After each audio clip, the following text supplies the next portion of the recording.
Hey, hey, ich bin Anna Zöllig und wenn du gerne Detektivgeschichten hast, dann bist du da genau richtig. Die Lisa und der Leo, die sind zwar ein spezielles Detektivduo, trotzdem lösen sie zusammen jeden Fall. Das ist das Hörspiel «Ein Fall für L und L». L und L. Fall 1.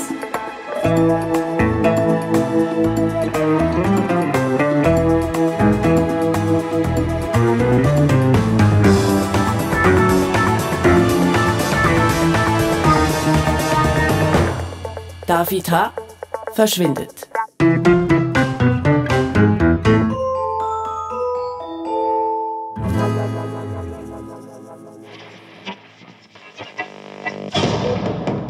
Radio 99. Verbrechen, die sich rächen. Mit der Sibyl Seller. Ein mysteriöser Fall. Vor einer Woche ist der 14-jährige David H. verschwunden. Aber Klarheit gibt's nicht. Eine Nachbarin erzählt mir, was sie am Freitagmorgen gesehen hat. Ich bin mit meinem Dackelputzi unterwegs. Wissen Sie, er muss amigs früh raus. Und dann habe ich gesehen, wie das Zimmerfenster von David weit offen ist. Und wo der Putzi sein Bissi gemacht hat, habe ich gehört, wie die Eltern einen David rufen. Sogar im Garten haben sie ihn gesucht. Auch andere Nachbarn bestätigen, sie hätten die Eltern von David H. gesehen suchen und rufen. Ist der David heute überhaupt in der Schule gewesen? In der Schule will man gegenüber dem Radio keine Auskunft geben. Auch am David H. seine Eltern sagen nichts. Eine Mauer von Schweigen. Mitten in der Nacht verschwindet ein Bub aus reichem Haus und die Eltern wollen es verheimlichen. Ist der David H. entführt worden? Vieles deutet darauf hin. Eins ist klar. Niemand weiss, wo der Bub jetzt ist. Wir bleiben dran. Für Radio 99, Sibyl Seller. Verbrechen, die sich rächen. Die beste Kriminalfälle für Radio 99. Wir sind. Ja, so hat alles angefangen. Mit diesem Radiobeitrag. Also, eigentlich hat es schon früher angefangen. Verbrechen, die sich rächen. Diese Sendung habe ich schon ein Zeitchen gehört. Sie haben immer spannende Fälle, gruselig manchmal. Und die Reporterin, Sibyl Seller, von der bin ich echt begeistert. Immer hat man das Gefühl, sie sei der Polizei einen Schritt voraus. Gut, unterdessen weiss ich, das ist nicht so. Und ich weiss auch, dass die Reporterin eine dumme Kuh ist. Aber eben, mit diesem Beitrag hat es angefangen. Der David H., das ist nämlich der David von H. Graf. Und der ist mit mir in die Schule gegangen. Also, bevor er seine Eltern in die Privatschule gesteckt haben. Und weil es mich Wunder genommen hat, ob es wirklich der David ist. Und weil ich am Namen frei hatte, bin ich mal bei Hagras vorbeigegangen.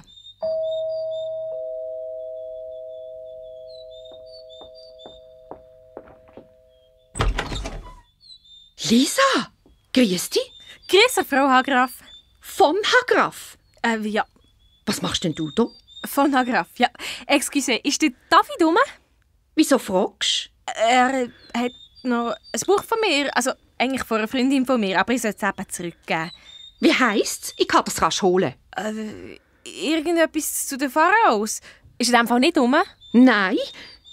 Lisa, dir kann ich's ja sagen. Der David ist verschwunden. Was?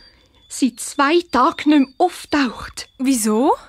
Ach, wenn wir das wüssten. Und dann hat mir David seine Mutter alles erzählt. David sein Bett sei leer am Morgen. Im Zimmer ein Chaos, Fenster offen und am Boden ein Stück Watte. Das hätte nach Chloroform geschmeckt, ein Betäubungsmittel, wird scheins häufig für Entführungen gebraucht. Am nächsten Tag sei die Reporterin vom Radio auftaucht und extrem aufdringlich gsi. Dann sind wir zusammen ins Zimmer von David. Ein ganzes Gestell voll Bücher über Ägypten hat es dort gehabt. Sicher 200. Und? Welches ist es? Wow, da muss ich jetzt schon schnell schauen. Wieso hat der David so viele Bücher? Er ist ein Fan vom alten Ägypten, das weisst du ja. Sphinx, Pharaonen, Mumien und so Zeugs. Die ganze Zeit spielt er das Computerspiel im Internet. Etwas mit Pyramiden. Mighty Pyramids? Etwas so, ja. Aha. Und wenn er sich ein Buch wünscht, dann bekommt er es. Ist besser als immer nur am Kompi. Ich muss rasch ans Telefon. Sie ist ans Telefon gegangen. Und ich also allein im Zimmer. Ich habe herumgeschaut. Beim Fenster eine eingeschlagene Scheibe. Komisch, dass der David ab dem nicht verwacht ist. Der Kompi hätte gerne ein bisschen neuer untersucht, aber das ist natürlich nicht gegangen. Bin ich halt zum Gestell, weil irgendein Buch musste ich mitnehmen, obwohl das mit dem Auslehnen nicht gestimmt hat. Dann, beim Durchschauen, entdecke ich hinter einem Buch ein Fläschchen aus braunem Glas. Halb voll. In diesem Moment höre ich die Mutter von David zurückkommen. Ich schnell das Fläschchen in den Sack und das erstbeste Buch aus dem Gestell genommen. Lisa, was hast du? Ich glaube, das ist das Buch, das er ausgelernt hat. Ja, die Pyramiden von Gizeh. Aber, Frau Vogelgraf, was ist denn mit euch los? Ihr zittert ja. Er hat angerufen. Der David? Der Entführer. 10'000 Franken. Dann passiert dem David nichts. Also ihr müsst zur Polizei. Polizei? Sicher nicht. Aber dann wird David vielleicht umgebracht. Mein arme kleine Fideli. Fideli?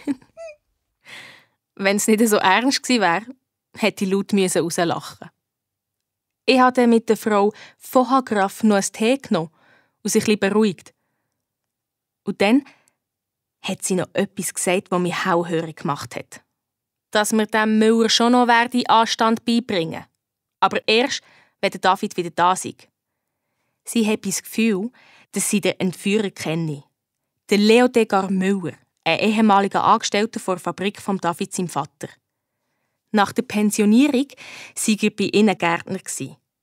Und mit dem Alter sei der Müller dann immer kauziger geworden. Und darum haben sie ihn dann auch entlassen. Er hätte dann noch Trottas Folgen haben. Aber eigentlich ging mir das gar nicht an, hat Frau von Hagraf gefunden. Und mich dann nett, aber bestimmt rausbegleitet. Ich also hey, vor einem Kompi.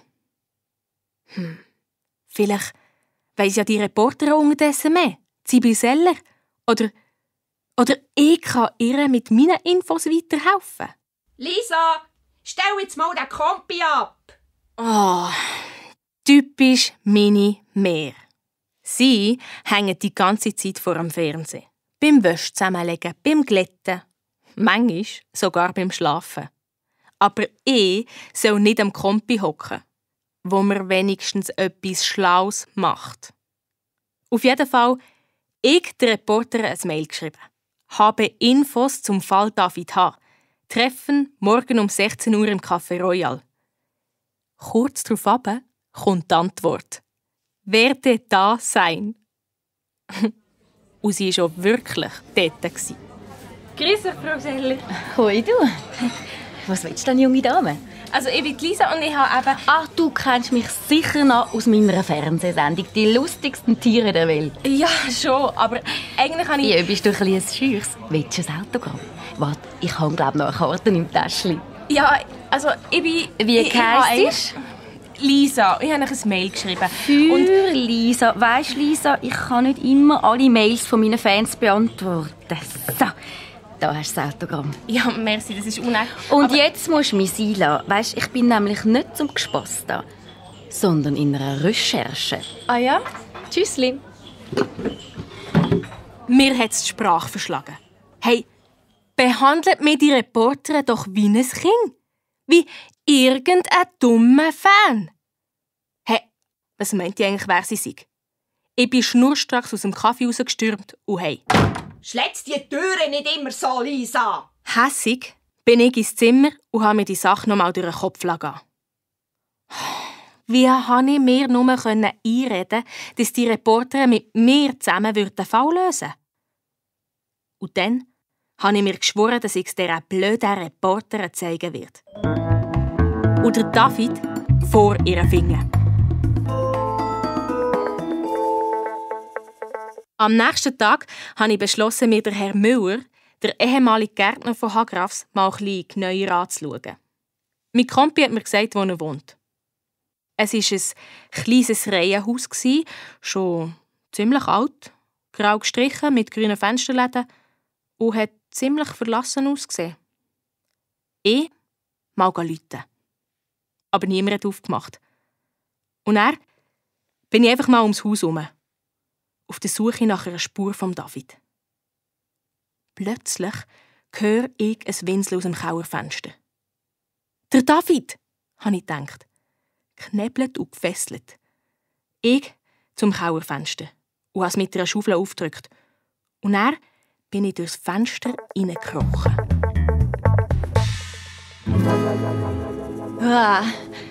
Ist das dunkel? Er muss im anderen Raum sein. «David! Keine Angst! Ich bin's, die Lisa! Ich hole...» Aber... Das ist ja gar nicht der David. Das ist ja ein junger Hund in einem Körbchen. Jö! Ganz allein. Oh, jö, du Arme. Komm. Shit. Zum Glück nicht kaputt gegangen. Vielleicht sollte ich gescheiter wieder gehen. Ist da jemand? Schnell raus. Aber wie? Hallo? Scheisse. Wer bist du? Ich bin Lisa. Und was machst du in meinem Keller? Vor mir ist ein alter Mann gestanden und hat mich böse angeschaut. Neben ihm ein grosser Hund. Der hat auch böse geschaut. Zuerst wollte ich mich noch rausschnurren. Eine bausige Kaueriche. So doof. Er hat geglaubt, ich sei eine Einbrecherin und wir wollen der Polizei melden. Dann habe ich ihm halt alles erzählt. Der verschwundene David, die Lösegeldforderung und der Verdacht der Eltern. Er, der Leo Degar Müller, sei der Entführer. Ich ein Entführer? Der Double. Und du glaubst denen, der Kabis? Komm rauf, in die Stube.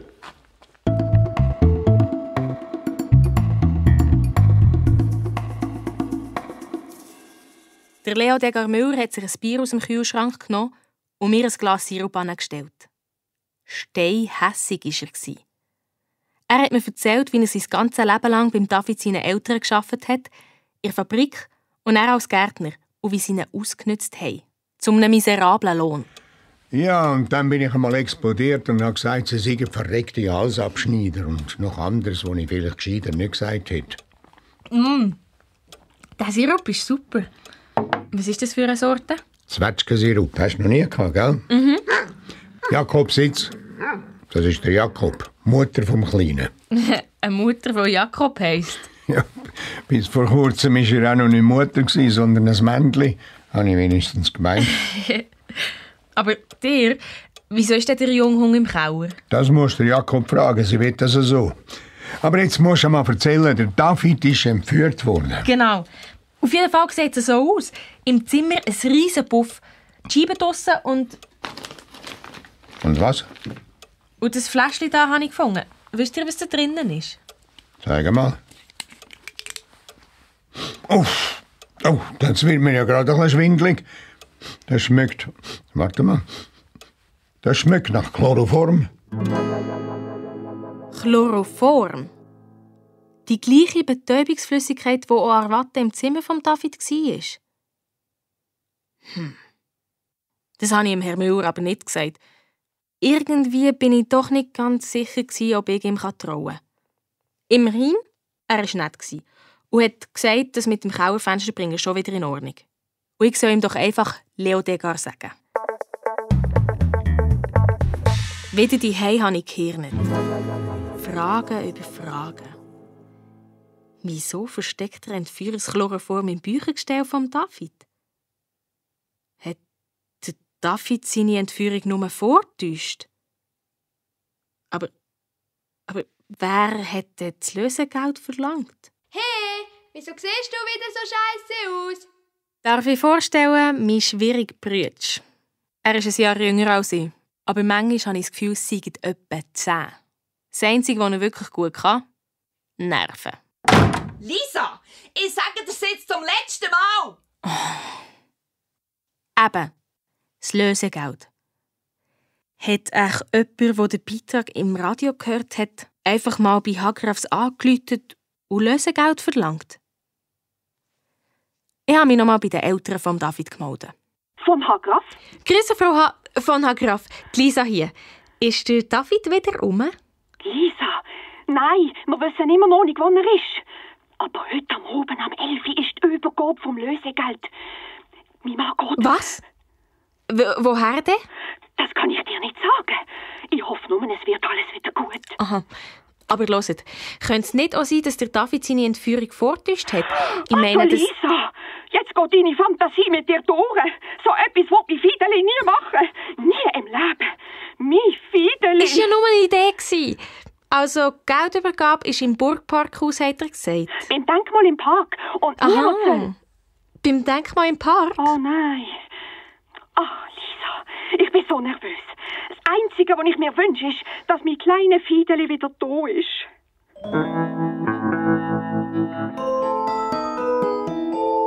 Am Abend am 11 Uhr im Park. Da müssen wir dabei sein. Also, ich muss dabei sein, habe ich gedacht. Nur so ganz allein im dunklen Park. Einen Hund sollte man haben. Oder einen Vater, der ihn begleitet. Oder natürlich der Leo Degar. Vielleicht nicht die beste Lösung, aber die einzige. Ich ihm also angerufen und gefragt, ob er dabei sei. «Warum nicht?» hat er gesagt. Um diese Zeit schlaft er noch nicht. Ich also am Abend meine Decke zusammengerollt, so dass es ausgesehen hat, wie wenn ich im Bett wäre, und zum Fenster raus. Draussen hat der Leo Degar mit dem Jakob gewartet. Wir los im Park, hinter einem Gebüsch, haben wir uns versteckt und beide aufs Denkmal geschaut. Siehst du etwas? Nein. Und du, Leo Degar? Auch nicht. Du, Leo Degar, darf ich dir auch Leo sagen, weil das ist cooler und einfacher. Na ja, wieso nicht? Cool. Weisst du, schon sagen wir immer... Hundemper. Das ist der Vater von David. Was macht er? Ich sehe es nicht genau. Er bückt sich zu etwas ab. Und jetzt geht er weg. Was ist das? Ein UFO? Ein Helikopter. Ein kleiner ferngesteuerter.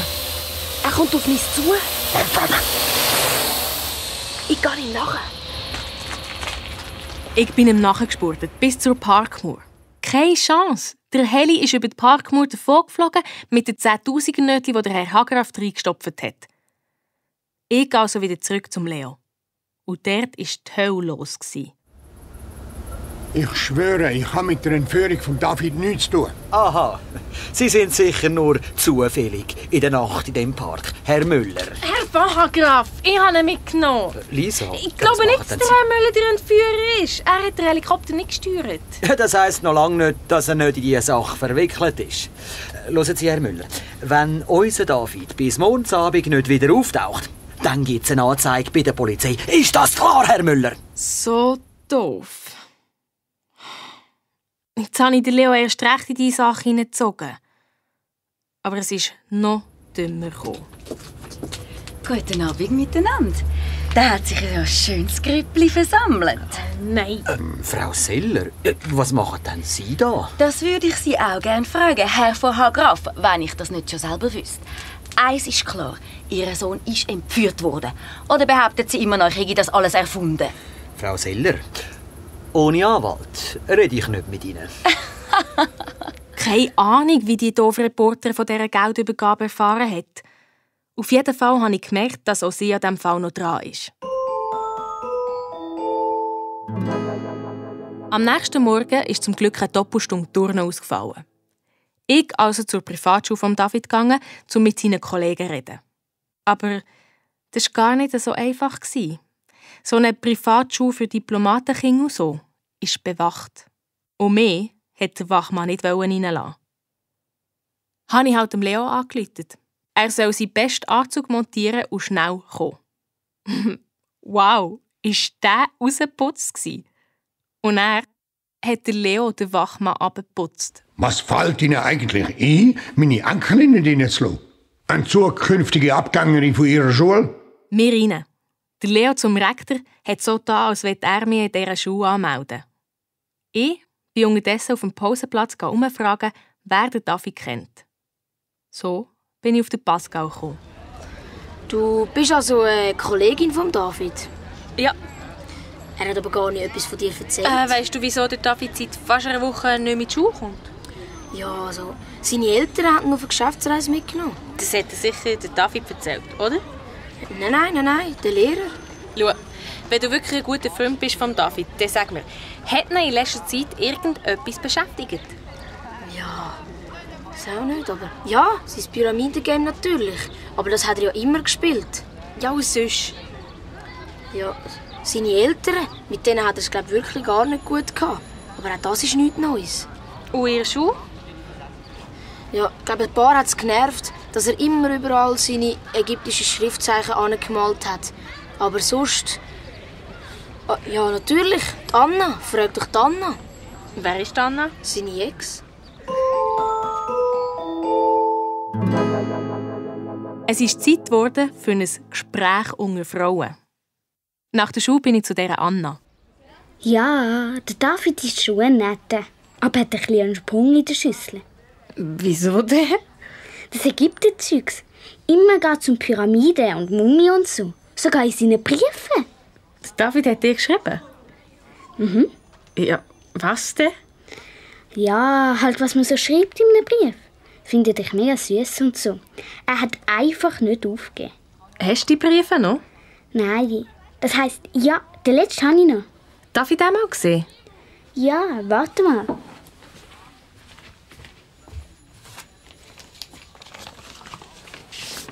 Da. Merci.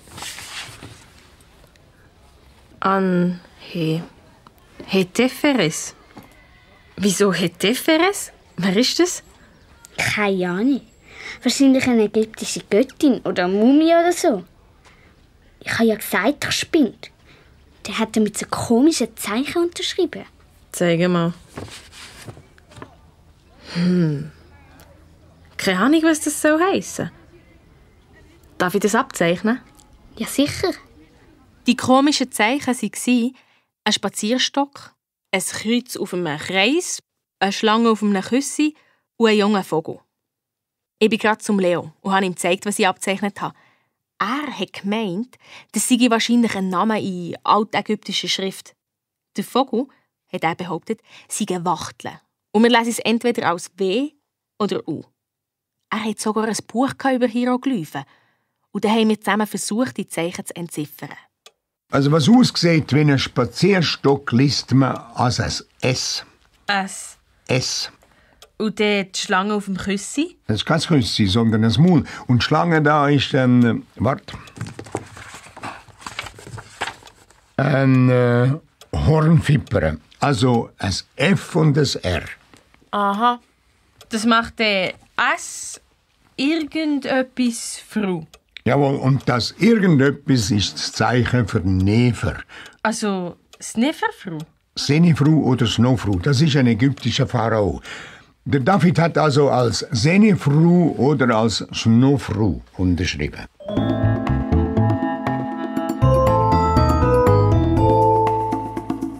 Die habe ich im Kompi nachgeschaut, was er zum Snofru meint. Der Pharao war der erste Typ, der Pyramiden gebaut hat im alten Ägypten. 2 von seinen Pyramiden stehen heute noch. 4'500 Jahre später.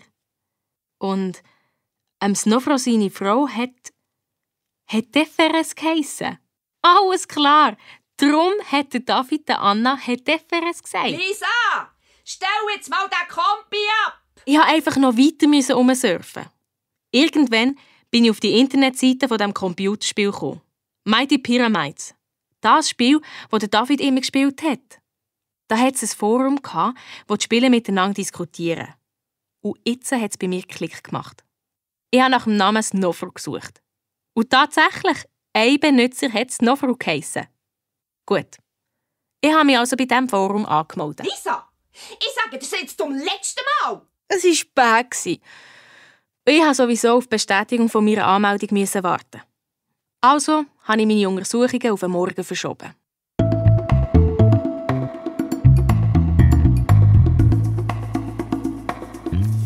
Schon um 5:30 bin ich aufgestanden, habe mir ein Tassel heissen Zwetschgensirup gemacht und dann vor einer Kompi.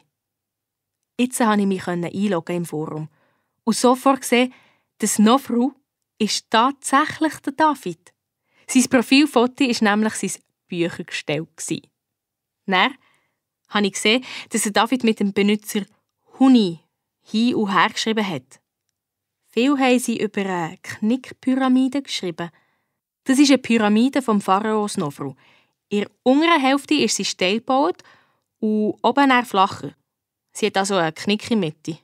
Wenn die Dummheit stinken wird Lisa ein Stinktier. Aha, mein Brütsch ist also auch schon wach. Ich habe dann gesehen, dass der David und der Huni auch von einem Plan geschrieben haben. Der Schurplan. Und vor einer Woche hat der Huni geschrieben, der Heli ist startklar. Und der David hat zurückgeschrieben, machen wir einen Abflug. Nur, was oder wer ist da Schur?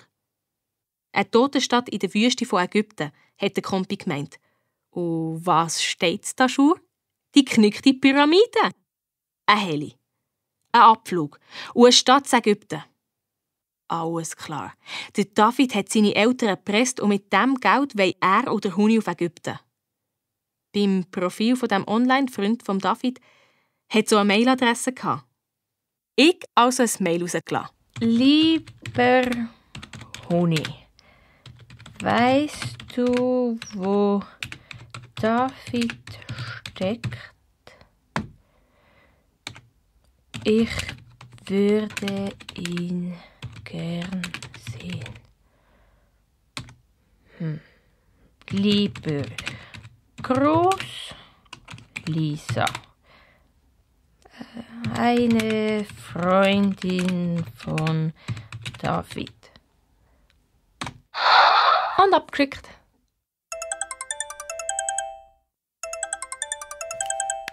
Leo, jetzt habe ich herausgefunden, was mit dem David los ist. Ja, wie der allerhöchste Eisenbahn, wenn du wüsstest, wer bei mir vor der Tür wartet.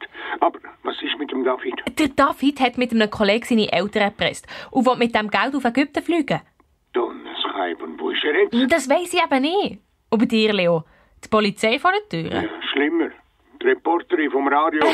Sibyl Seller. Ja.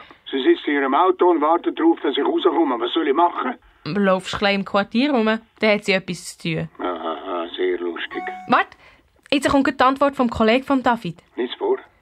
Abwesenheitsnotiz. Bin ab 19. September für einige Zeit nicht erreichbar.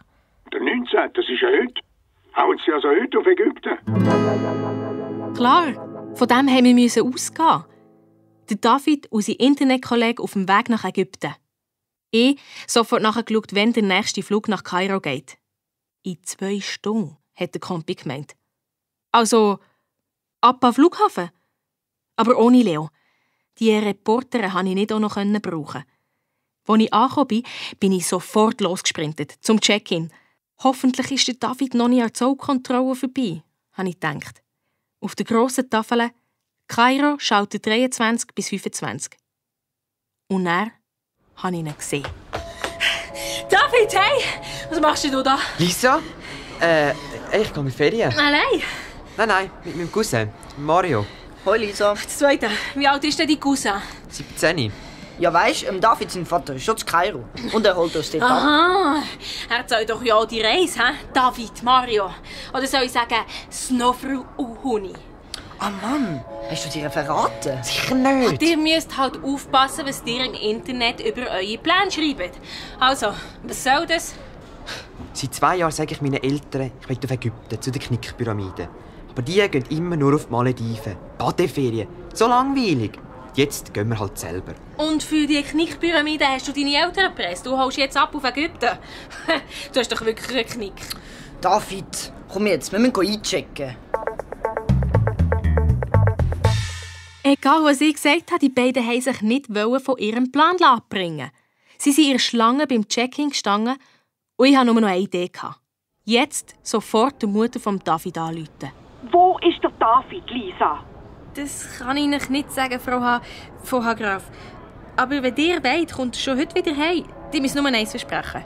Ist das eine Erpressung? Nein, eine Hilfe. Versprecht dem David, im nächsten Winter geht ihr mit ihm auf Ägypten in die Ferien. Zu den Pyramiden von Dashur. Also doch, eine Erpressung? Lisa, du enttäuschst mich. Nein, das ist die einzige Chance, dass der David seinen Plan aufgibt. Was für ein Plan? Das kann ich euch jetzt nicht sagen. Wollt ihr jetzt mit dem David reden oder nicht? Ja, auf jeden Fall. Und was sagt ihr ihm jetzt genau? Ja, also gut. Dass wir in den nächsten Ferien mit ihm auf Ägypten gehen. Perfekt. David, Telefon für dich. Für mich? Was soll das, Lisa? Jetzt mach. Hallo? David, Fideli. Ami. Wie geht's dir? Wo bist du? Was machst du? Wann kommst du heim? Zum 1000. Mal. Sag mir nicht Fideli. Es hat wirklich funktioniert. Vielleicht war David ja doch nicht so wohl bei dieser Sache. Auf jeden Fall hat seine Mutter tatsächlich versprochen, im Winter mit ihm auf Ägypten zu reisen. Mit dem Mario. Die beiden haben die Köpfe zusammengesteckt und nach einer Zeit gesagt, dass sie ihre Reise abbrechen. Ja, und so war eigentlich alles easy. Ah nein, etwas habe ich noch vergessen. Eine gewisse Dame ist nämlich immer noch beim Leo vor dem Haus im Auto gesessen.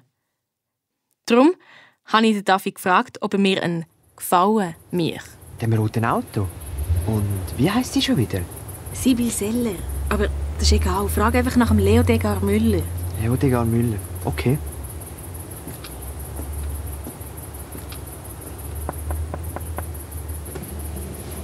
Ja? Grüezi. Könnten Sie mir bitte sagen, wo der Leo Degar Müller wohnt?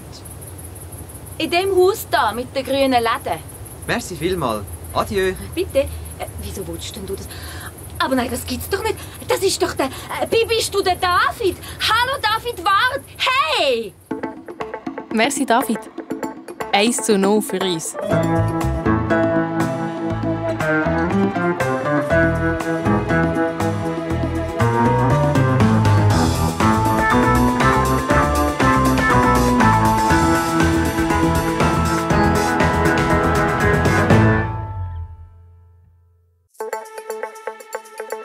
L und L. Fall 2.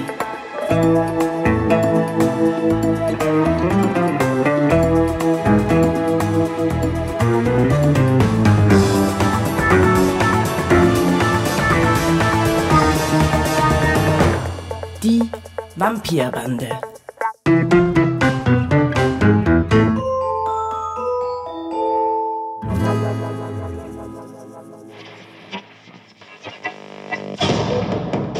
Radio 99. Verbrechen, die sich rächen. Mit der Sibyl Seller. Es ist ein Skandal. Schon mehrmals sind in der Stadt in letzter Zeit Einbrüche verübt worden. Das Muster ist immer das gleiche. Der Dieb steigt durch ein offenes Fenster ein, meistens im oberen Stockwerk. Bis jetzt weggekommen sind Schmuck und andere Wertsachen im Wert von über 1000 Franken. Mir ist es gelungen, einen Zeugen von so einem Diebstahl zu finden. Er sagt... Also, es war schon ein bisschen unheimlich, oder? Aus dem Fenster im 2. Stock ist eine Gestalt blitzschnell zum Baum übergeflattert und dann hinter einem Hausecken verschwunden. Also, ja, ich würde fast sagen, davon geflogen. Ein Dieb, der fliegen kann. Laut Gerücht handelt es sich dabei um die sogenannte Vampirbande. Die berüchtigte Einbrecherbande aus Transsilvanien ist so flink, dass man meint, der Dieb könne fliegen. Bis jetzt verlaufen aber alle Spuren im Sand. Wo werden die Diebe als nächstes zuschlagen? Oder sind es am Ende sogar echte Vampire? Eins ist klar. Die Polizei tappt im Dunkeln. Aber wir bleiben dran. Für Radio 99, Sibyl Seller. Verbrechen, die sich rächen. Die beste Kriminalfälle für Radio 99. Wir sind... Jetzt ist sie definitiv übergeschnappt, habe ich gedacht, als ich den Beitrag von der Kriminalreporterin Sibyl Seller im Radio gehört habe. Vampir! Am Schluss war es vielleicht sogar der Osterhas. Aber die Einbrüche haben mich interessiert. Und dass eine Diebesbande dahinter steckt, das war für mich keine Frage. Am besten also mal so einen Tatort anschauen. Bin dann mal aufs Internet unter Vampir suchen. Hey, was es da alles gibt? Den ganzen Abend habe ich irgendwelche Videos angeschaut und Geschichten über Vampire und Einbrecher gelesen. Lisa, stell jetzt mal den Kompi ab. Ja, meine Mutter. Sitzt stundenlang vor dem Fernsehen, aber ich darf nicht einmal ein bisschen am Kompi sein. Irgendwann hatte ich aber genug. All diese Gruselgeschichten. Also, besonders gut habe ich nicht geschlafen in dieser Nacht.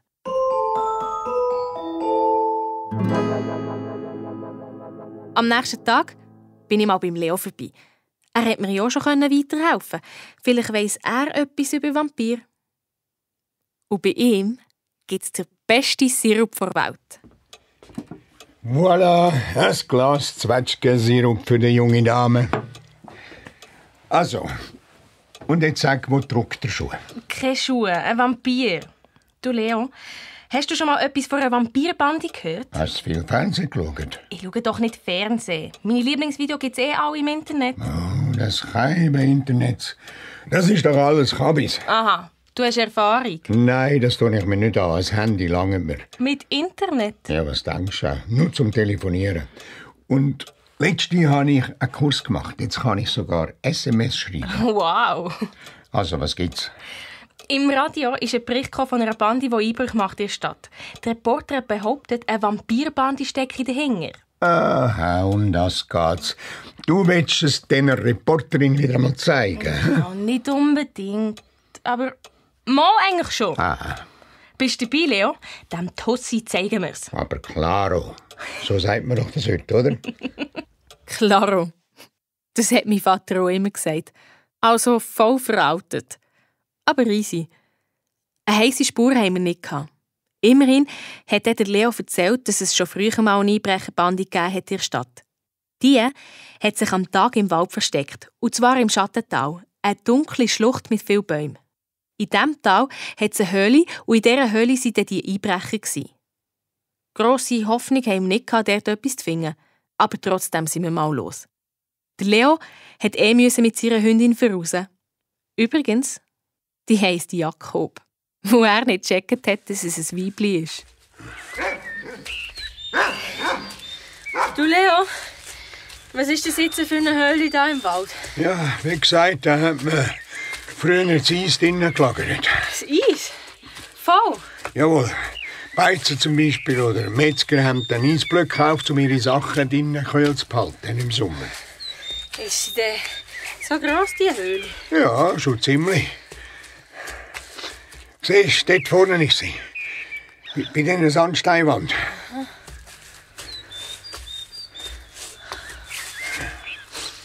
Das ist ja ein richtig schwarzes Loch.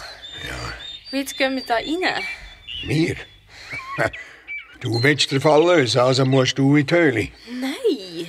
Da, nimm die Taschenlampe. Wenn da jemand drinnen ist, was mache ich denn? Ja, sagst am besten, du suchst etwas. Schau, ich wirf dem Jakob ihren Tennisball rein. So, jetzt geh ihn holen. Super. Der Leo hat mich einfach hängen. Ich also in die Höhle. Ein paar geschliffrige Steine tritt ab. Es war kalt. Ich habe ziemlich gezittert. Hallo?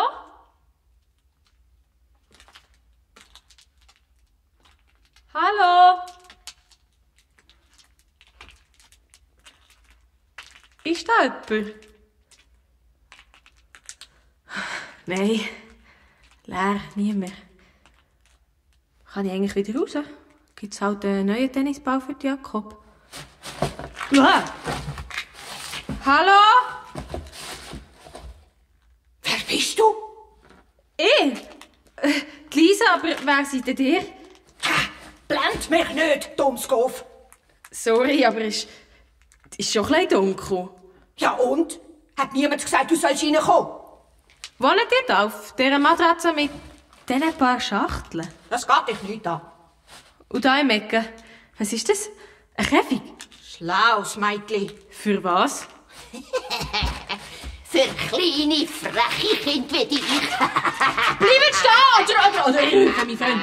Was ist da los? Was ist mit dem Hund los, Lu? Zum Glück ist der Leo mit dem Jakob gekommen. Die Frau hat sich dann entschuldigt und hat erzählt, dass sie schon seit über einem Jahr in dieser Höhle lebe. Sie hätte einfach genug vom Stress in der Stadt, von allen Leuten und so. Darum suche sie die Ruhe aus einfachen Leben da. Dann hat sie noch behauptet, sie bringe den Eichhörnchen Kunststück bei. So eine Spinnerin. Wir mussten ihr versprechen, nichts zu verraten. Sie wolle ihre Ruhe. Also, für eine Einbrecherin war die Frau sowieso zu alt.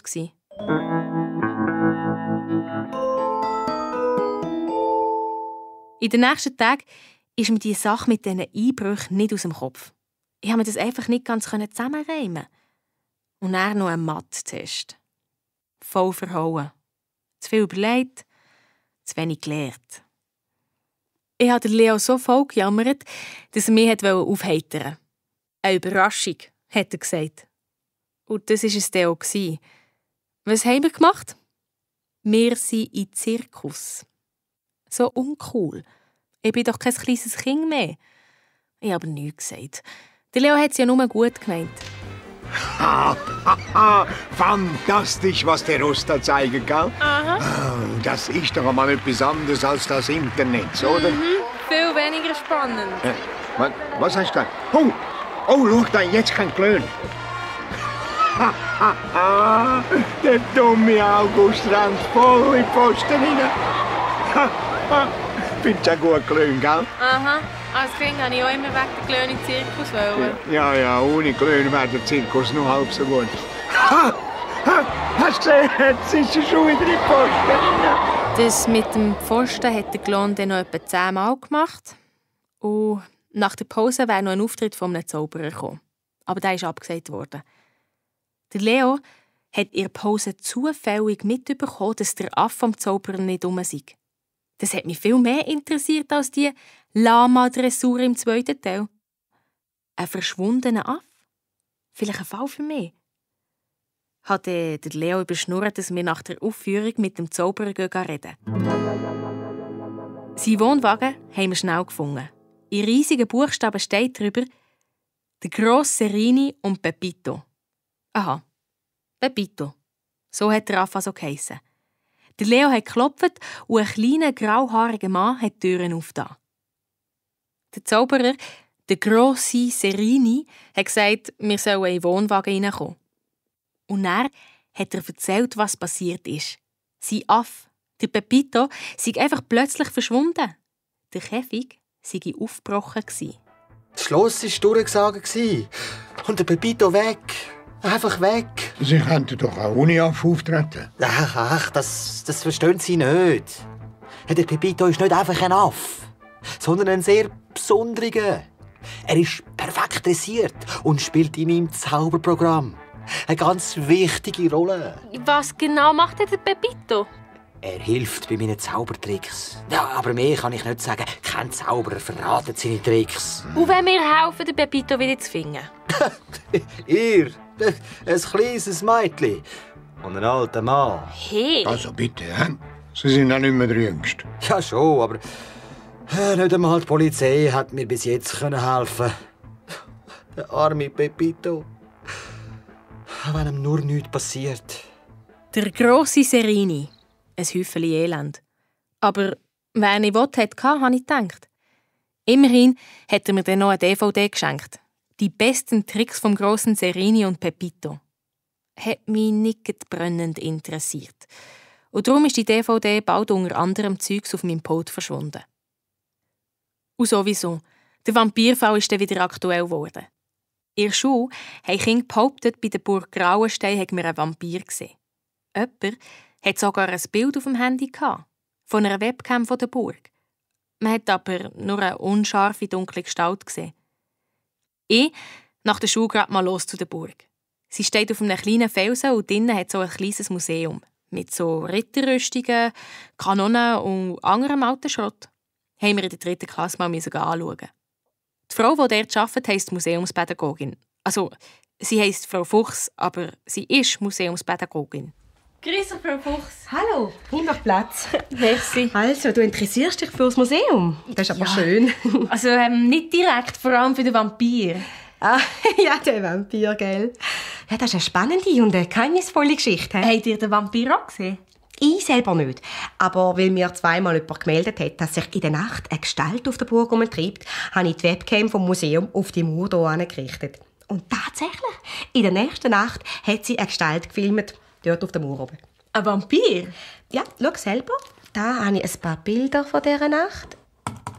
Aha. Da. Und da. Aha. Und da.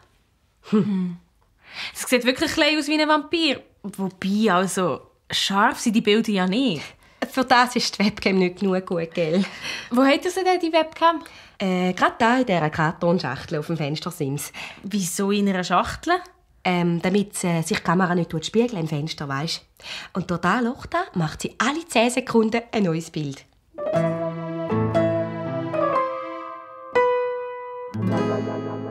Mein Ziel war klar, den Burgvampir mit eigenen Augen zu sehen. Darum bin ich mit dem Leo am Abend bei der Dämmerung zur Burg. Aber ohne Jakob. Hunde sind in der Burg nämlich verboten. Wir also einmal um die Burg herumgelaufen und er im grossen Burghof auf den Steinstegen gesessen. Und gewartet. Aber es ist nichts passiert. Alles ruhig. Oh, vielleicht hätte ich doch meinen Mantel anlegen sollen. Ja, weisst, es ist mega kalt. Willst du meinen Job? Die was? Meine Jacke? Nein, der verkältest du nicht. Ja und? Du bist noch ein Kind. So eine Blasenentzündung ist nichts Lustiges. Nimm jetzt noch den Job. Okay. Aber gell, in deinem Alter ist eine Lungenentzündung im Fall fast ein Todes... Dort oben. Wo? Was? Eine Gestalt ist durch bei der Mauer. Ein Vampir? In welche Richtung? Hinter der Stege links ist er verschwunden. Schnell, komm. Aber da steht auf dem Schild Zutritt verboten. Das ist doch gleich. Wir müssen jetzt da durch. Oh, Leo, shit, jetzt haben wir weggekommen. Schnell, ran, säckeln. Ich also mega schnell dorthin, wo die Gestalt verschwunden ist. Der geht den Stegen in einen kleinen Innenhof runter, aber noch bevor ich die Stegentür ab, bin ich im Dunkeln in etwas hineingeknallt. Hilfe, ein Vampir! Schnapp mich! Ja! Au! Oh, die hat mich gebissen! Du hast gesagt, ich sei ein Vampir! Oh, du hast mich gebissen! Moment. Wir haben uns auch schon gesehen. Du bist doch die kleine Schnüfflerin, Laura oder Lisa oder so etwas. Ja, genau, Lisa. Und du bist doch die kleine Reporterin, Sibyl Selleri. Aha, das muss ich mir nicht bieten lassen. Eins ist klar, der Vampir wäre nicht abgehauen, wenn du nicht so einen Krach gemacht hättest. Hey, als ob ich allein den Krach gemacht hätte. Ich muss sagen, es hat mich schon genervt, dass wir im dümmsten Moment zusammengetatscht sind. Die Reporterin ist gegangen. Der Leo und ich haben noch ein bisschen herumgeschaut bei der Burg. Weit und breit kein Vampir.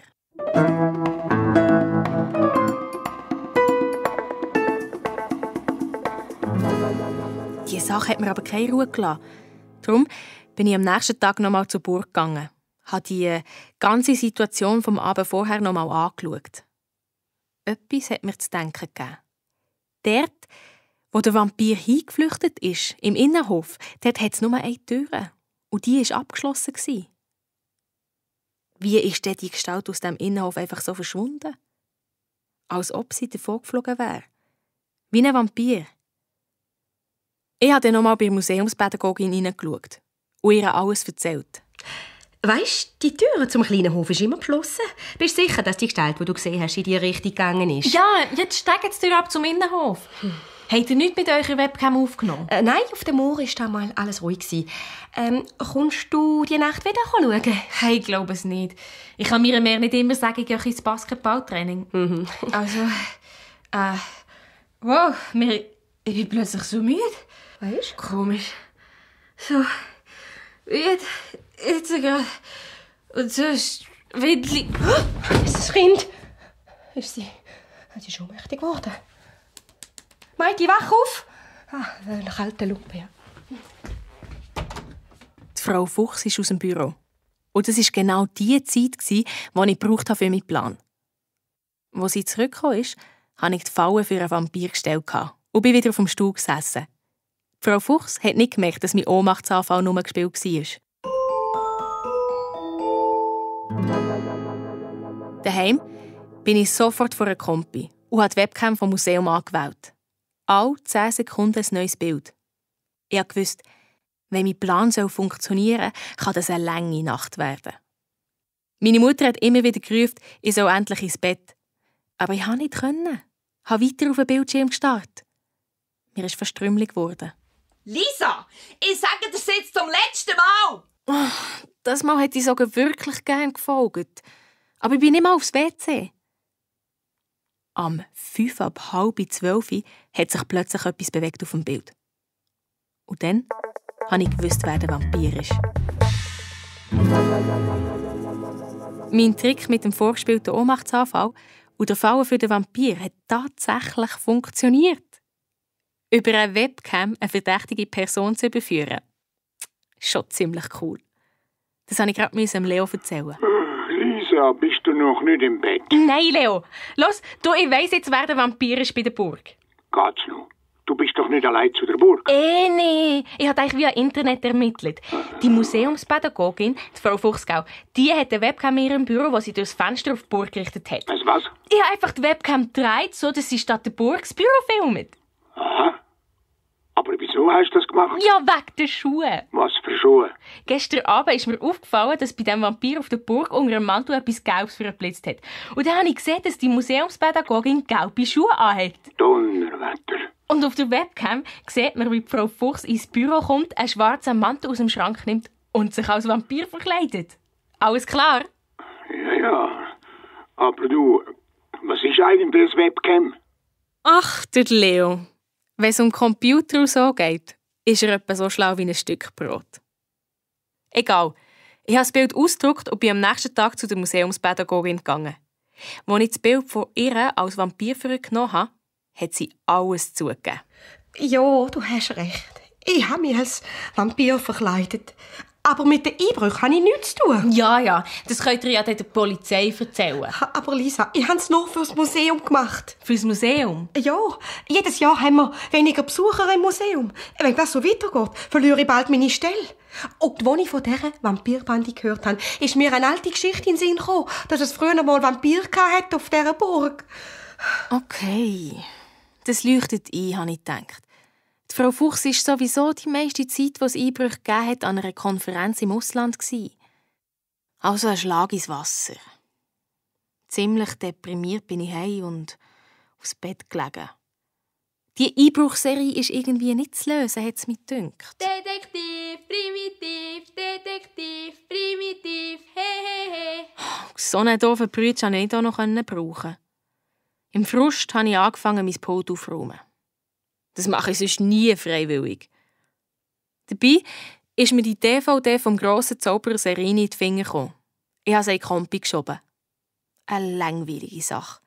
Normale Zauberei. Da verschwindet der Ball, dort kommt wieder einer vorne. Bei einem Trick hat der grosse Serini Sachen von den Zuschauern aus seinem Hut gezaubert. Handys, Portemonnaie, Schlüssel und so weiter. Und dann ist auch noch der Affe Pepito auftreten. Ziemlich wild ist er rumgeturnt und mit seinem schwarzen Kostüm, so einem Umhang, hat er ausgesehen wie... Ja, genau, wie ein Vampir. Ich bin sofort los zum Leo.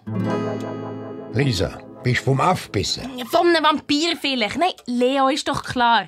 Ein Einbrecher, der im 2. Stock zum Fenster reinsteigt, muss entweder fliegen oder kann gut klettern. Außerdem ist immer nur wenig gestohlen worden. Schmuck und so. Die kann also nicht viel tragen. Und Gestalt hat einen dunklen Umhang an, wie der Affe vom Zauberer. Also, du meinst, der Zauberer Serini hat seinen Aff zum Einbrechen abgerichtet? Ja, wie sonst könnte er aus seinem Hut Sachen zaubern, die gerade vorher noch in den Taschen der Zuschauer waren? Ja, er ist halt ein Zauberer. Ah, Leo! Ja, das kann man nicht immer erklären. Kann man sicher schon. Und jetzt? Wir sofort los zum Wohnwagen vom Zauberer Serini. Der hat das erste Mal auf stur gestellt. Der Pepito, ein Einbrecher. Geht's eigentlich noch? Und überhaupt, ich habe gesagt, mischt euch nicht in meine Sachen ein. Ja, aber wir wollen doch einfach... Lisa, wir müssen mit diesen Sachen zur Polizei. Und die hat dann viele Fragen. Zum Beispiel, wieso der Pepito so ein kleines Käfig hat. Nein. Wartet. Wenn ich es mir richtig überlege, der Pepito, ja, könnte die Diebstahl tatsächlich gemacht haben. Aha. Aber ich schwöre, ich habe mit dieser Sache nichts zu tun. Und wer denn, Herr Serini? Ja, es muss jemand sein, der mit dem Tier umgehen kann. Ein Tiertrainer. Einer, der dem Pepito Vertrauen hat zu ihm. Mhm. Da gibt es gar nicht viel. Das heisst, eigentlich gibt es nur eine. Seine Mutter. Seine Mutter? Hä? Ja, natürlich nicht seine richtige Mutter. Aber die Frau, die den Pepito aufgezogen hat, das war einmal eine gute Tiertrainerin. Aber dann ist sie übergefallen. Übergefallen? Durchgeknallt. Aha. Und dann? Ja, vor 2 Jahren ist sie wie vom Erdboden verschwunden. Niemand weiss, wo sie ist. Ja, und wie heisst die denn? Jeanne Göldel. Mehr hat uns der Zauberer, der kleine Serini, auch nicht sagen. Aber immerhin, ich bin heim, den Namen googeln. Aber was ich auch versucht habe, die Jeanne Göldel war tatsächlich wie vom Erdboden verschluckt. Mein Kompi hat kein Bild, keine Adresse und keinen Wikipedia-Artikel gefunden.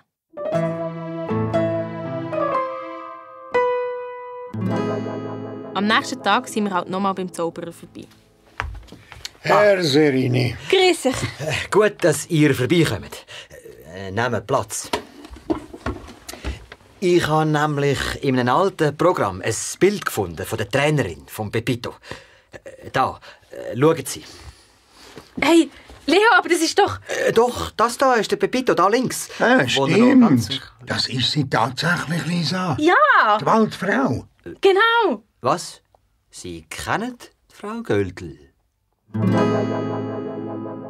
Jetzt war alles klar. Eine Tiertrainerin klaut einen Aff, der klettert für sie in die Häuser und sieht mit ihrer Verkleidung aus wie ein Vampir. Wir also sofort loszutreten zum Schattental in die Höhle dieser Waldfrau. Und wer kommt uns im Wald entgegen? Schau da, die kleine Schnüfflerin. Oh, die schon wieder. Bist auf der Suche nach der Vampirbande, gell? Leider zu spät, die Vampire sind ausgeflogen, die Höhle ist leer. Seid ihr das sicher? Jawohl, nichts mehr rum. Wahrscheinlich hat meine Reportage im Radio den Dieb angestiegen. Ja, ganz sicher sogar. Und übrigens nicht verschrecken. Da vorne hat es dann noch einen Käfig am Wegrand. Mit einem Aff drin. Was? Der Pepito? Was für ein Pepito? Der Name vom Aff ist Pepito. Und was macht der im Wald? Ja, auch einen kleinen Ausflug. Waldluft ist gesund. Mit seinem Käfig? Ja, Schutz vor wilden Tieren. Habt ihr kein Interview mit dem Pepito gemacht? Vielleicht hat er ja die Vampirbande gesehen. Lacht nur, aber eins ist klar. Ich bringe die Vampirbande hinter Schloss und Riegel. Macht euch dabei aber nicht zum Aff. Abzischen ist sie. Der Leo, der Serini und ich sind sofort zum Käfig und haben den Aff rausgelassen. Ja, Pepito. Ach, lieber kleiner Pepito. Oh, endlich habe ich dich wieder. Sag, ist die Frau böse zu dir? Ja, du sagst. Jetzt sag bloß. Jetzt kann der Zauberer mit dem Aff auch noch reden. Ja, reden schon. Aber ob noch der Aff versteht, das ist die Frage. So, ach Pepito, jetzt gehen wir heim, gell? Und schon bald kommst du ein grösseres Käfig über, gell? Ach, ob der Pepito das verstanden hat, weiss ich nicht. Er hat sich aber, glaube ich, gefreut, dass er wieder beim Zauberer war. Der Leo und ich sind noch zur Höhle gegangen. Die war leer, sauber aufgeräumt. Da hat offenbar jemand gezügelt.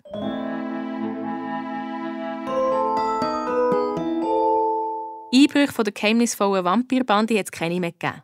Auch auf der Burg Grauenstein sind keine Vampire mehr auftaucht. Der Zirkus ist weitergezogen. Und die Waldfrau, Jeanne Göldel, ist verschwunden geblieben. Wahrscheinlich wohnt sie jetzt irgendwo in einem anderen Wald. in einer anderen Höhle und bringt dort den Eichhörnchen-Kunststückchen bei. Ja, wer weiß? Vielleicht würde ich jetzt auch noch anklauen. Aber das wäre eine andere Geschichte.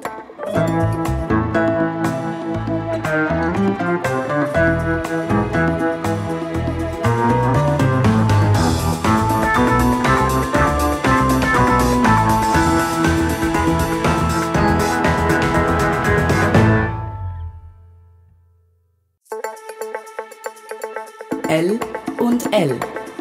Fall 3.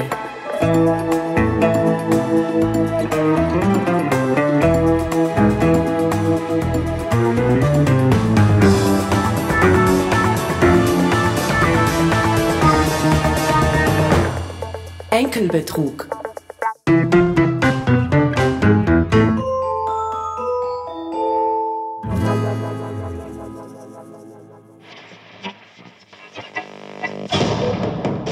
Radio 99.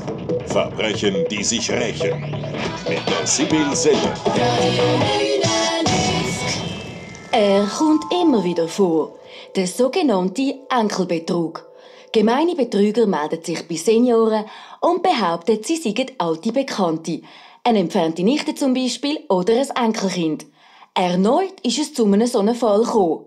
Am Herr Hugentobler hat ein Mann angerufen, sich als sein Enkel Peter ausgegeben und ihn um Geld angebettelt. Er hat mir gesagt, Opi, ich brauche das Geld ganz dringend.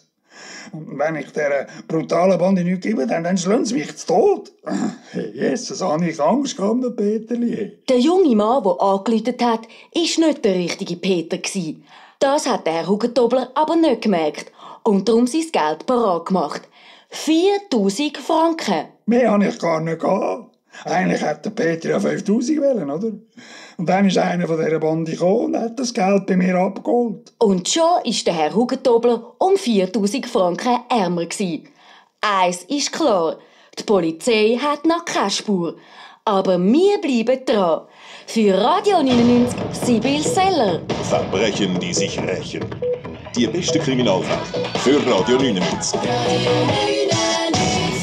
Wir sind... Sauber schuld. Das habe ich gedacht, als ich den Bericht im Radio gehört habe. Wenn ein Fremder anruft und man glaubt, es sei ein Verwandter, das ging ja noch. Aber wenn man dem Fremden Geld gibt, ohne zweimal zu überlegen, hey, dann ist man wirklich selber schuld. Enkelbetrug, sagt man dem also. Ich habe das schnell gegoogelt und mein Kompi hat gesagt, dieser Beschiss kommt mega oft vor. Irgendwie hat mich die Geschichte nicht so interessiert. Ich hatte anderes im Kopf. Das andere hat Roman geheissen, im Schulhaus 2 Klassen über mir. Immer in Pause, wenn wir das Schulzimmer gewechselt haben, habe ich probiert, den Roman zu sehen. Und sei es nur für ein paar Sekunden im Stegenhaus. Ich habe mir sogar angefangen zu überlegen, was ich in die Schule anlegen soll. Ich glaube, das hat sogar mein kleiner Bruder gemerkt. Hey, wieso siehst du wieder so scheisse aus? Mit der Zeit habe ich sogar am Roman seinen Stundenplan gekannt. Wenn seine Kollegen auftaucht sind, bin ich einfach so lange rumgehangen, bis ich ihn gesehen habe. Dabei, was bringt es schon, wenn man jemanden sieht, vorbeilaufen? Nichts. Kurze Freude und ein komisches Gefühl im Bauch. Oder eine Enttäuschung, weil er ihm nicht einmal anschaut. In der Pause hat der Roman immer in seinen Laptop gestarrt. Seine Kollegen haben gejasset und er hat nebendran am Kompi Karten gespielt. Extrem konzentriert. So, dass er zwischen den Augen, gerade oben an seinem Piercing, so eine Denkfalte bekommen hat. Immerhin, wir haben uns auch schon mal Joe gesagt. Aber nur mit Joe sagen kommst du nie an. Ich habe mir vorgenommen, mal mit dem Roman zu reden. Hey Joe.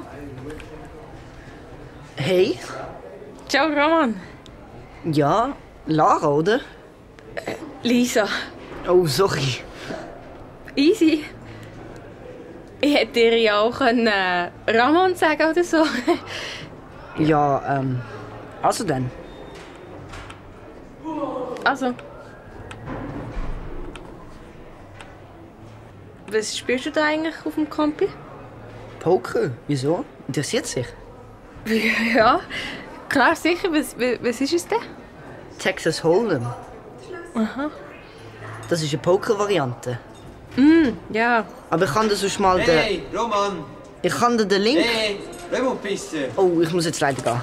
Sorry. Komm mal. Also, tschüss. Und weg ist er, zu dem älteren Kollegen, der ihn gerufen hat. Ist natürlich wichtiger als ich. Trotzdem bin ich voll aufgeregt. Hey, ich habe mit dem Roman geredet.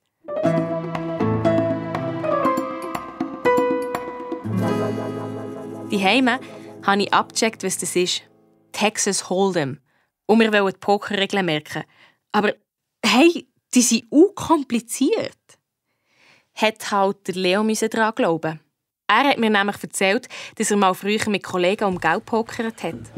Also, nehmen wir an, ich bin der Big Blind. Jetzt kann Wer bist du? Der Spieler da, Big Blind sagt man dem. Jetzt muss ich entscheiden, gehe ich mit, tue ich erhöhen oder steigen aus. Wodurch gehst du mit? Also mitgehen bedeutet, ich setze gleich viel ein, wie der Spieler vor mir gesetzt hat. Aber schau, jetzt habe ich ein 7 und ein 2. Das bedeutet... Moment.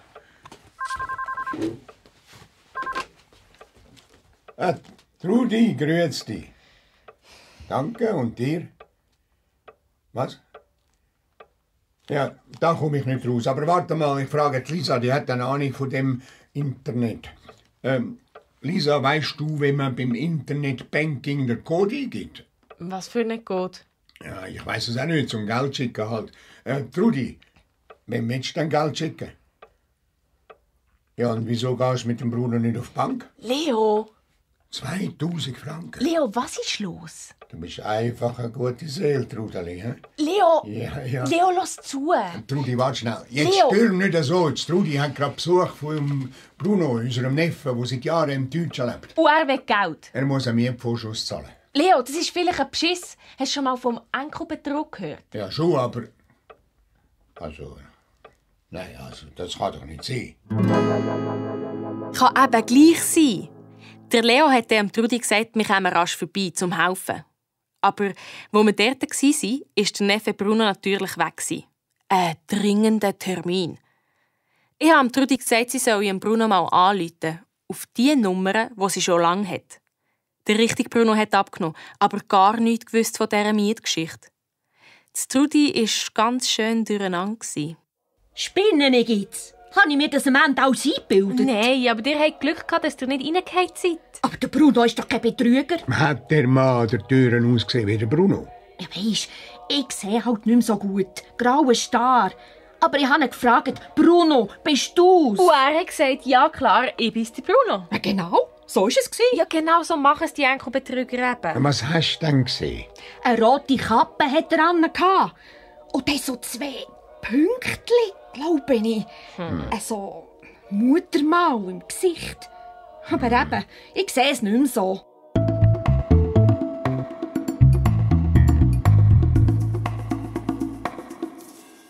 Der Leo und ich haben beschlossen, dieser Betrugsgeschichte nachzugehen. Es gibt ja noch mehr Trudis, die als nächstes von falschen Enkeln hineingelegt werden. Das sollte man doch irgendwie verhindern. Der Roman war plötzlich nicht mehr so wichtig. Aber am nächsten Morgen konnte ich vor dem Roman voll mit meinem Pokerwissen bluffen. Hey Lisa. Hey. Das ist die Adresse. Dort kannst du das Pokerprogramm abladen. Merci. Ja, beim letzten Mal bin ich nicht mehr dazugekommen. Spielst du auch andere Varianten Poker? 7 Cards da zum Beispiel. Hey, du kommst ja richtig draus. Ich mache nur Texas Hold'em. Und am Kompi auch nicht um Geld. Es ist schon. Nein, natürlich nicht. Aber wenn ich weiter trainiere, kann ich mit 18 vielleicht Profi werden. Ich kenne einen, der verdient sich so sogar sein Studium. Krass. Ich will auch etwas so gut können. Du kannst doch sicher auch etwas gut. Ja, okay. Ich habe schon mal einen Fall gelöst. Ein Fall? Also wie ein Detektiv. Was denn? Eine ist eine Brandstiftung, dann eine Entführung, die aber gar keine war. Voll geil! Ja, und jetzt bin ich gerade an einer Betrugsgeschichte. Was? Betrug? Enkelbetrug. Weisst, wenn alte Leute übers Ohr gehauen werden von das jemandem, gibt's? Krass fies, Mann. Ja, also, ich muss. Tschüss. Weg war er. Was habe ich jetzt wieder falsch gemacht? Habe ich mir überlegt. Da höre ich eine bekannte Stimme. Nein, ich bin neu da. Und die Kabine ist also neben dem Lehrerzimmer. Danke. Mir hat fast den Schlag getroffen. Mitten im Schulhausgang steht Sibyl Seller. Und wie die ausgesehen hat. Wie eine Schülerin. Aber nicht wie eine normale Schülerin, sondern wie eine aus einem Hollywood-Film. Und zwar aus einem schlechten Film. 2 Zöpfchen mit weissen Mäschli, pinke Bluse und ein kurzes kariertes Röckchen. Ein Reporter, der sich als Schülerin verkleidet. Hey, voll peinlich. Erst jetzt habe ich gesehen, dass Sibyl Seller auch noch einen Rucksack mit der Prinzessin Lilifee angehabt hat. Hey, keine Ahnung hat die. Das musste ich gerade mal ausnutzen. Hey, Pinkli! Hallo, ich bin Petra und ich suche... Du suchst die Verstang, oder? Oh nein, du bist ja die... Lisa. Ja, genau, Lisa. Und ich gehe hier in die Schule im Gegensatz zu euch, oder, Frau Seller? Psst, verrat mich nicht. Ich bin gerade am Ermitteln. Aha, das habt ihr sicher mit dem Rektor abgesprochen, oder Kind, nicht? ich ermittle verdeckt in einer höchst kriminellen Angelegenheit. Enkelbetrug. Wieso weißt du das? Man hat so seine Quellen. Wieso ermittelt ihr denn gerade an meiner Schule? Das sage ich dir doch nicht. Nein. Wollen wir zusammen zum Rektor? Oh, du nervst. Also, gut. Es ist so. Und dann hat sie erzählt. Der Betrüger hat aus der Telefonkabine vom Schulhaus angerufen. Und darum hat sie unauffällig das Telefon überwachen. Unauffällig. In diesem Fasnachtskostüm. In jeder Pause bin ich sie ein bisschen nerven. Bis ich wieder mal den Roman angetroffen habe. Und? Bist du immer noch am Ermitteln? Nein, im Moment nicht, keine Zeit. Aber weisst du was? Der Betrüger hat das Telefon in unserem Schulhaus gebraucht. Krass. Woher weisst du jetzt das? Das hat mir die Reporterin vom Radio gesagt. Sie ist nämlich da. Was? Wo da? Im Schulhaus? Ich habe ihm erzählt, wie doof sich die Reporterin verkleidet hat. Und sie ihm zeigen. Aber der Roman hat wieder mal einen schnellen Abgang gemacht.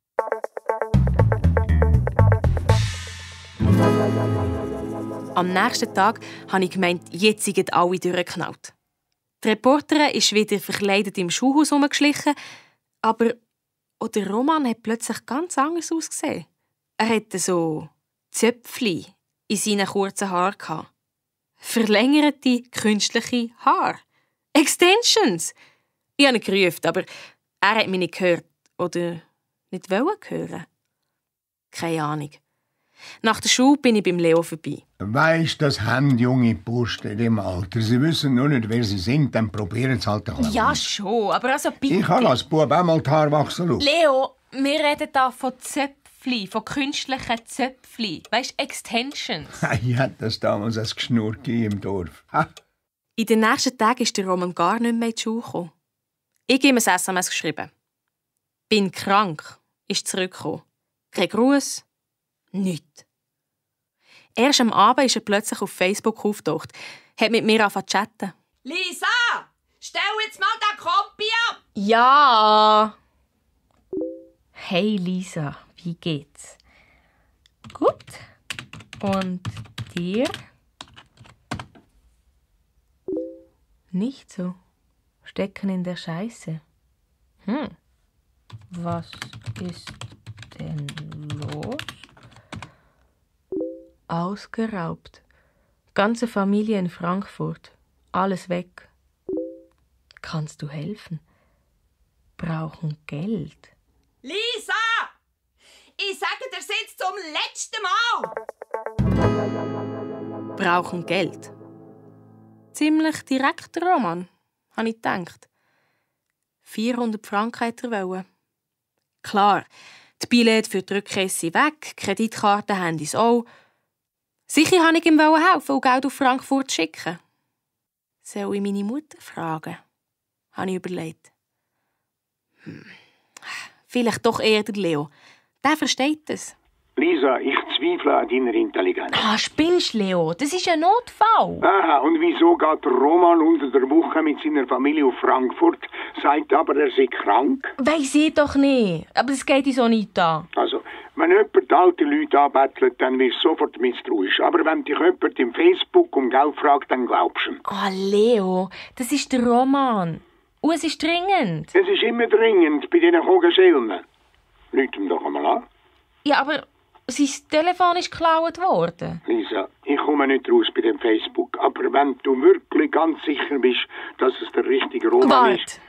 Ich beweise es dir. Ich frage ihn, was er mir für einen Link gegeben hat zum Pokerspielen.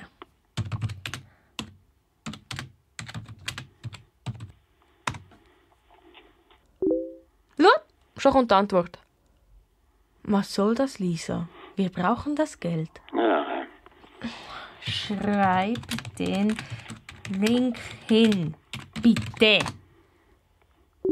Ist das ein Test? Genau. Da ist es passiert. Plötzlich war der Roman weg. Ich konnte nicht mehr mit ihm chatten. Und als ich ihm eine Nachricht schreiben wollte, habe ich gemerkt, dass er mir voll die Freundschaft gekündigt hat. Hey, geht's eigentlich noch? Hat mich gleich jemand reinlegen?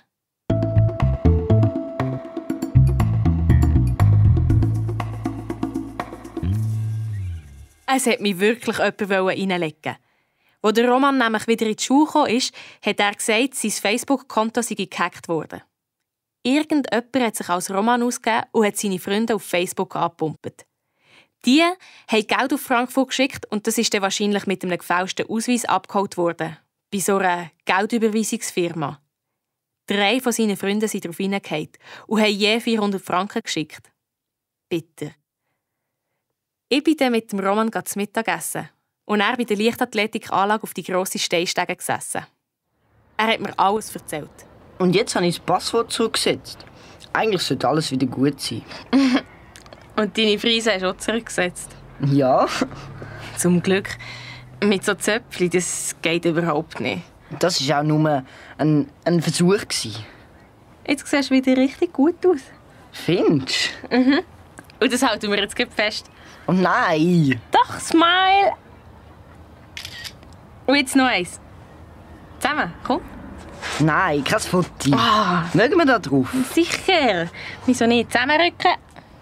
1, 2, 3. Jetzt hat es aber gar kein Foto gemacht, oder? Komisch. Warte mal. Ah, ich habe aus Versehen ein Film. Oh nein! Warte, aber jetzt geht's. Okay. Weh, meine Frisur sieht krass blöd aus auf dem Foto. Was ist falsch? Schau, da hinten stehen sie auf. Jetzt mache ich sie runter. Das ist doch schon viel besser. Sie ist da immer noch. Mann! Warte, ich tue das runter. So. Und jetzt die Strähnen da nach links. Oh. Wollt ihr noch ein bisschen Schäl drin? Oder ist es recht so? Oder darf es noch ein bisschen mehr? Klar, von dir immer. Und dann ist die Welt stillgestanden. Der Roman und ich vis-à-vis. Er schaut mich aus seinen grauen Augen an.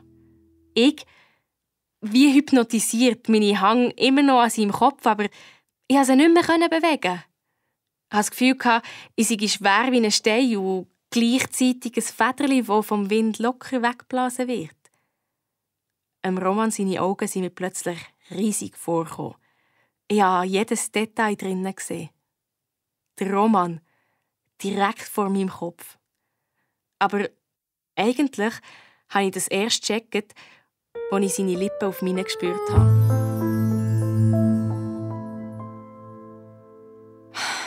Nachher, in der Physikstunde, konnte ich mich auf nichts konzentrieren. Nicht einmal aufs zum Fenster raus schauen. Und das ist sonst nie ein Problem. Nach der Schule bin ich zum Leo. Ich habe dringend einen Zwetschgensirup gebraucht.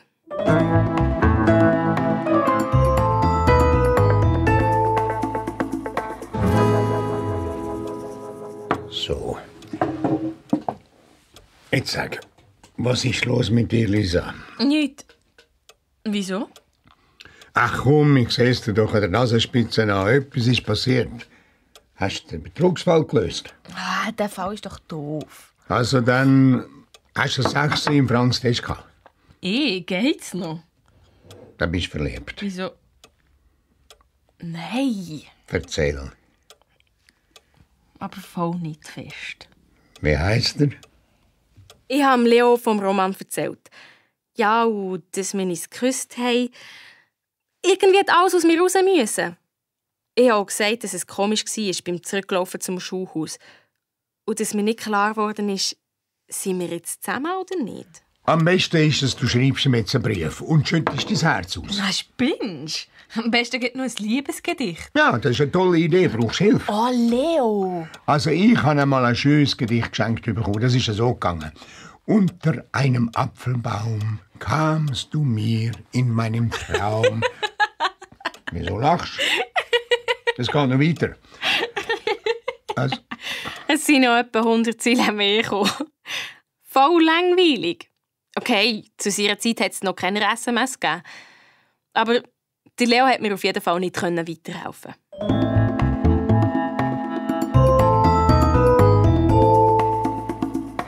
Am nächsten Vormittag bin ich so wenig wie möglich im Schulhaus gegangen.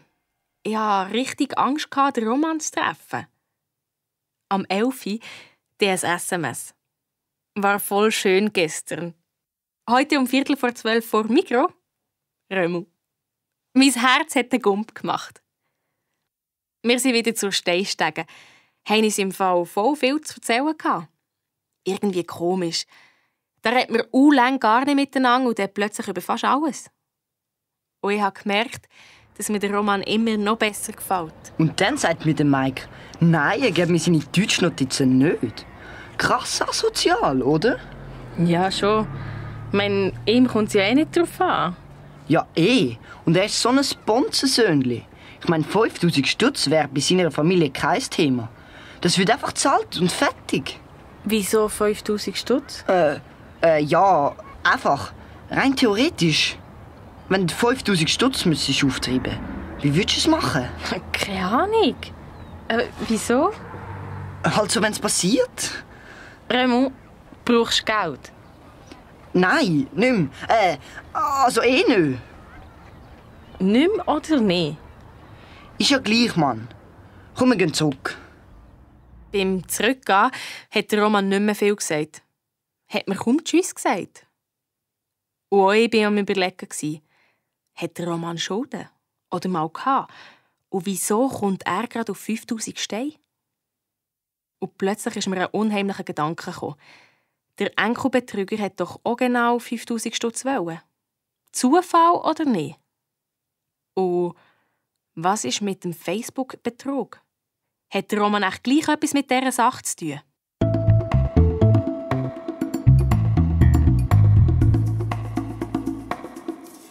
Ich weiss, es ist nicht so super, wenn man einem Freund nachher spioniert. Aber in diesem Fall musste ich wissen, was läuft. Oder Leo war einverstanden. Er hat beim Roman die Heime angerufen. Steiner? Ja, grüezi, da ist Peter Lerch. Grüezi. Ich bin der Klassenlehrer vom Roman und rufe an wegen einer Absenz. Mir ist aufgefallen, dass dem Roman eine Entschuldigung fehlt. Aha. Wann war das? Vor einer Woche war er ein paar Tage krank. Vor einer Woche? Ja. Sind Sie sicher? Der Roman war vor einem halben Jahr das letzte Mal krank. Ja. Haben Sie nicht vor einer Woche das Klassenlager gemacht? Klassenlager? Lisa, hat der Roman ein Klassenlager gehabt? Sicher nicht in diesem Schuljahr.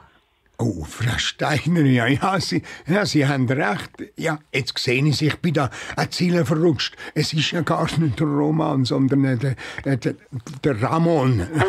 Nicht für ungut. Adieu, Frau Steiner. Ja, adieu.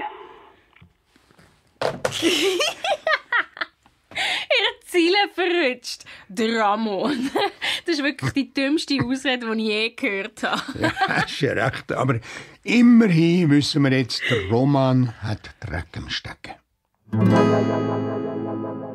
Ja, für uns zwei war jetzt ziemlich klar, der Roman ist auf Frankfurt und hat dort den Facebook-Betrug selber durchgezogen. Und um diesen Verdacht von ihm abzulenken, hat er bei mir so getan, als ob er der Beschissene wäre. Nach ein paar Telefonen auf Frankfurt haben wir sogar herausgefunden, dass in einem billigen Hostel vor einer Woche tatsächlich ein Typ mit so Zöpfchen und einem Piercing übernachtet hat. Ich habe den Roman zur Rede gestellt. Wie kommst du jetzt da drauf? Es gibt nicht wirklich viele Männer mit falschen Zöpfchen. Ja und? Das ist doch kein Beweis. Du warst also im Klassenlager als einziger von deiner Klasse, oder was? Hast du mit meiner Mutter geredet? Was hast du ihr gesagt? Gar nichts. Mann, Roman, bist ehrlich, bitte. Ja, ich habe das mit dem Facebook gemacht. Ich habe das Geld dringend gebraucht. Und bei dir habe ich gewusst, du gehst nicht auf so einen billigen Trick hin. Darum habe ich den Verdacht von mir ablenken. Ja, aber was ist denn das Problem? Wieso brauchst du Geld? Das darf ich dir nicht sagen, Lisa. Und schau, wegen diesen paar hundert Stutz, das tut doch niemandem weh. Bitte, Lisa. Behalt's für dich. Okay? Okay, habe ich ihm gesagt. Aber ich konnte dem Römu nicht mehr wirklich vertrauen. Zuerst lügt er mich an. Und er erzählt mir nicht mal die ganze Wahrheit. Und genau die ganze Wahrheit wollte ich jetzt herausfinden. Sibyl Seller, Radio 99. Grüß dich, da ist Lisa Heller. Ja? Ihre beste Kollegin vom Schulhaus. Ah, Lisa. Ja. Wieso kommt ihr eigentlich nicht mit Schule? Ach weisst, ich habe noch anderes zu tun. Es ist ja nicht so ein wichtiger Fall, der Enkelbetrug. Und es ist ja nichts mehr passiert, oder? Stimmt. Obwohl, gut, heute habe ich wieder einen Typ gesehen beim Telefon rumhängen. Ah ja? Ja, der hat irgendwie verdächtig ausgesehen. Wirklich? Wie denn? So mittelgross, braune Haare, recht kurz. Ja? Irgendein besonderes Kennzeichen? Die meinen so etwas wie ein Piercing? Ja? Zum Beispiel zwischen den Augen? Genau. Hast du ihn gesehen? Nein, leider nicht. Aber wenn ich ihn sehe, dann melde ich es sofort. Unbedingt, gell? Langsam hat sich mein Netz zugezogen. Und es hat wirklich so ausgesehen, als ob der Roman am Schluss drinnen zappelt. Ich wollte es einfach nicht recht glauben. Im Gegensatz zum Leo. Das ist doch eine klare Sache, wenn du sagst, der Roman ist der einzige Schüler mit so einem Piercing. Ja, aber das beweist doch noch nichts. Also dann gehen wir mit dem Trudi in die Schule aus, den Roman anschauen. Vielleicht erkennt sie ihn ja. Wenn das der Roman herausfindet, redet er nie mehr mit mir. Wie wär's mit einem Foto vom Roman? Nein, das hilft auch nicht. Das Trudi sieht das ja fast nicht mehr. Aber ein Film? Ein Film? Klar! Der Film auf meinem Handy, den ich aus Versehen gemacht habe. Dort hört man am Roman seine Stimme. Wir also sofort zum Trudi und den Film abgespielt. Also Trudi, hört mal gut. Jetzt hat es aber gar kein Foto gemacht, oder? Komisch. Warte mal. Nochmal. Gib mir die Stimme nochmal. Jetzt hat es aber gar kein Foto gemacht. Das ist ne? Bist du sicher? Absolut. Ich höre noch gut.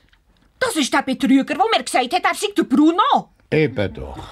Oh, das ist ein Freund von dir, Lisa. Nein, eigentlich nicht ein Freund, sondern ein Kollege. Jawohl. In dieser Nacht konnte ich nicht schlafen. Was machen? Ich habe mich im Bett hin und her gewälzt. Die einzige Möglichkeit, mit dem Roman darüber zu reden. Wieder einmal haben wir zum Mittag abgemacht. Und das Mal wollte ich alles wissen. Wirklich alles. Eigentlich war es voll nicht so gedacht. Ich habe mir geschworen, dass ich nicht um Geld poke. Aber? Aber dann ist der Panda gekommen. Weisst du, der aus der 6b? Mhm. Und er hat mir gesagt, ich sei ja voll gut. Mhm. Zuerst haben wir nur zum Spass pokert. Ich bin krass gut. Dann haben sie gefunden, jetzt spielen wir doch einmal um Geld. Und dann hast du alles verloren? Eben nicht. Jeden Abend habe ich gewonnen. Krass. Aber dann? Ja. An einem Abend habe ich alles verloren. Und nicht nur das. Ich habe Schulden gemacht. Mist. Aber die haben dich doch vorher extra gewinnen. Und dann haben sie dich im entscheidenden Moment abgezockt. Wie viel? 5'000? Ja, 5'000 Franken. Ah, shit. Ja, shit. Ich bin dann nicht mehr pokern. Aber der Panda ist immer wieder zu mir gekommen und hat gesagt, ich muss meine Schulden zahlen. Irgendwann hat er angefangen, mir zu drohen. Und dann... Dann was? Dann bin ich am Abend auf dem Heimweg von ein paar Typen angehalten worden. Sie haben mir gesagt, wenn ich nicht bis in einer Woche zahle, ging es mir schlecht. Hey, Remo. Und ihrer Mutter hast du nichts gesagt?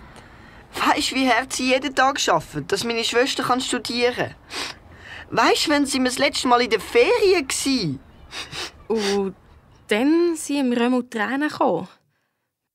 Kiu, der vor mir rennt. Das habe ich noch nie erlebt. Ausser natürlich mein Bruder. Aber der hat nichts anderes verdient. Hey, der Remo fällt den Wasserfall. Ich habe ihn umarmt und gewartet. Irgendwann hat er aufgehört.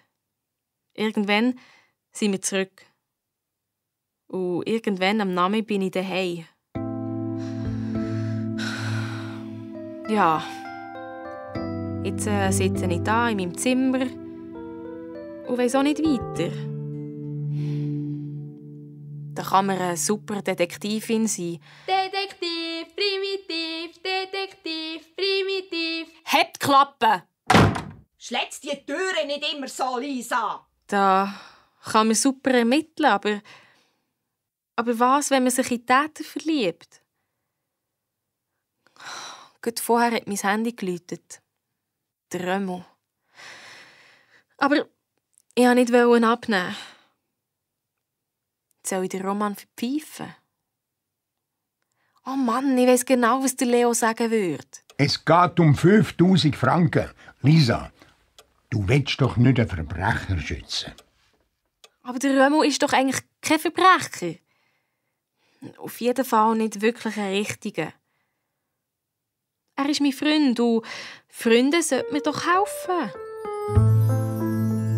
Also habe ich mich entschieden, ich mache nichts. Und zwar wirklich nichts. Ich rede nicht mehr über den Roman, ich rede nicht mehr mit dem Roman, kein Mittag mehr, kein SMS und schon gar kein Kuss. Einfach Gras drüber wachsen. Lassen. Für ein paar Monate. Auch nicht mehr telefonieren. Da kann der Roman noch lange anrufen. Ja?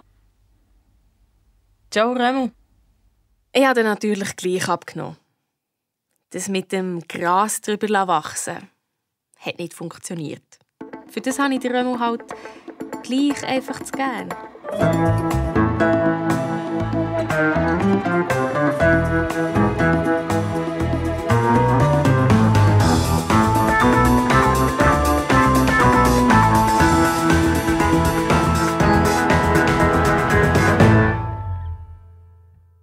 Cooles Hörspiel, oder? Wenn du keine Geschichte von uns verpassen willst, dann abonniere unbedingt den Podcast oder geh auf srfkids.ch. Dort findest du noch mehr Geschichten. Bis zum nächsten Mal. Freue mich auf dich, Anna Zöllig.